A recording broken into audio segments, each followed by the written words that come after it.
It is saddening that the people we have seen and the stories they tell of how they got here, and even just by looking at them having gone through surgeries, it is very pathetic. And I just want to ask our Kenyan police that whenever they are processed like this, it is important to realize that they are dealing with human beings who are not armed, young people who are not a threat at all to them. They are already armed themselves. So I've met a young man, a university graduate, who is just waiting to have his graduation, who studies computer science. And the young man was just moving to the industrial area, and he found his colleagues fighting for a cause, and he identified with that cause.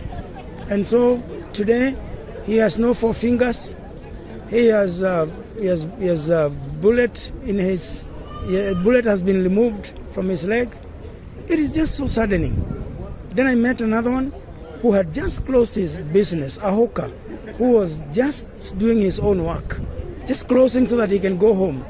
Again, he was shot on his leg, and he was harmless. He didn't even know what was going on. I think it is important that we ask the police to be careful with the way they handle the demonstrators, especially when they are not armed. Ingekuwa tu rahisi kuwasikiza na kuongea na wao na kufanya vile wanataka, lakini mwishowe ikawa ni jambo la huzuni sana, ambapo wengi wao walikufia pale katika yale maandamano, ambapo polisi walitumia nguvu kupita kiasi. Na hili ni swala ambalo limeisi kusumbua hii nchi kwa miaka mingi sana. Wakati watu wanaingia barabarani, inakuwa ni mtindo ya kwamba risasi, vitoa machozi ambavyo havihitajiki zinatumika kutuliza yale maandamano, na ni jambo ambalo imefika wakati sasa hata sisi tunasema kwamba si jambo la haki.